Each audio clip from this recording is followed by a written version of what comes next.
The first number one misconception regarding Islam, the top of the charts, is regarding jihad.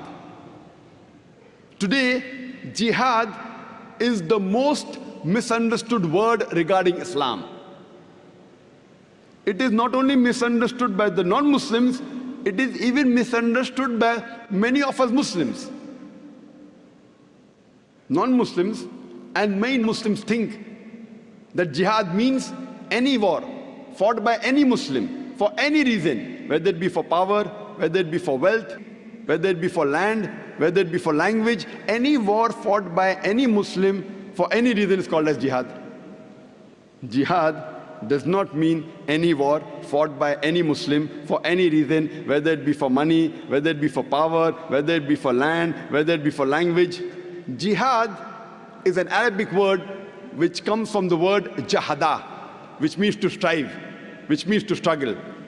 So jihad basically means to strive and struggle.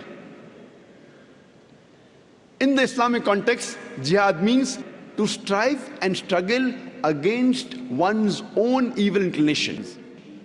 Jihad also means to strive and struggle to make the society better.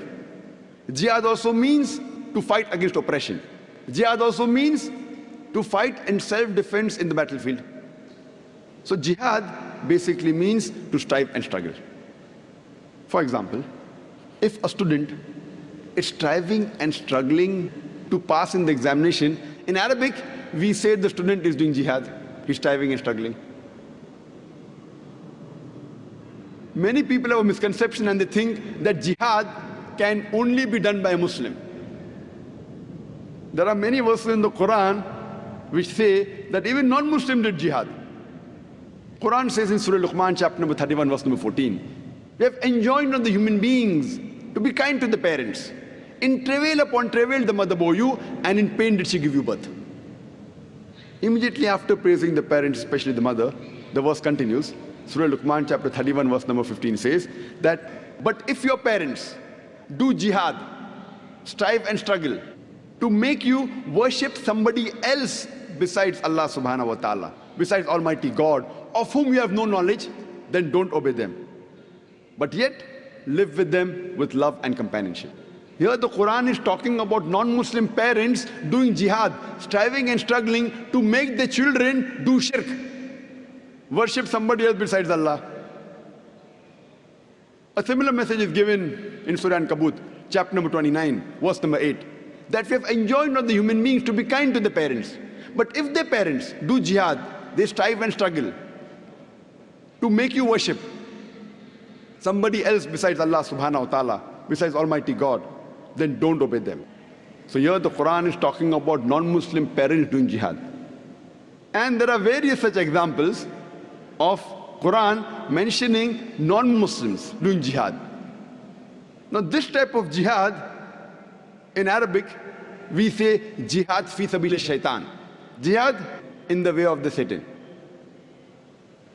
What we Muslims should do is jihad fi sabilillah, jihad in the way of Allah. And whenever the word is mentioned individually about jihad, in the Islamic context, it is understood it is jihad fi sabilillah.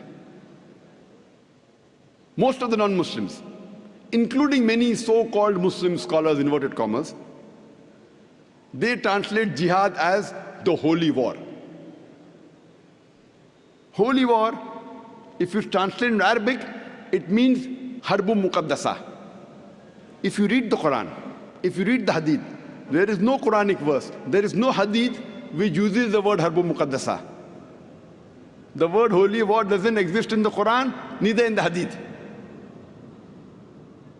Jihad, as I mentioned, basically means to strive and struggle.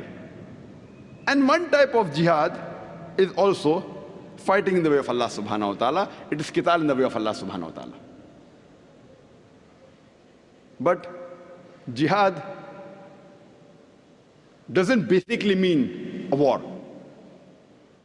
One type of jihad, there are various jihad for nafs, one type of jihad is fighting in self-defense in the way of Allah subhanahu wa ta'ala. If we see the history of the Prophet Muhammad sallallahu alaihi wasallam, the first 13 years of his prophethood that he lives in Makkah, there were many Quranic verses that were revealed, all the Makkan surahs. Many a time in these verses the word jihad was used. And never did the Muslims ever fight, physically fight. Only when they migrated to Medina, then the wars took place. But yet you find the word jihad in several verses of the Quran which were revealed in Makkah. Many examples I can give you. For example, Quran says in Surah Ankabut, chapter number 29, verse number 69, that those who do jihad in the way of Allah, those who strive in the way of Allah subhanahu wa ta'ala, we open up the pathways for them. When the verse was revealed, there was no war at that time. Quran says in Surah Furqan, chapter number 25, verse number 52, that do not follow the unbelievers, but do jihad against them, strive against them strenuously with the Quran. That means you do jihad with the Quran. Jihad with the Quran means strive to convey the message of Allah. Do you think you're going to fight with the Quran? So here we realize that this misconception regarding the word jihad, it is depending how the media portrays. This word jihad wasn't a problem a couple of decades earlier. After 9/11, it came on top of the charts, number one. Previously it wasn't there. So depending how the media portrays Islam, these misconceptions arise in the minds of the non-Muslims. For more details on jihad, you can see my lecture, my talk, Terrorism and Jihad, an Islamic Perspective.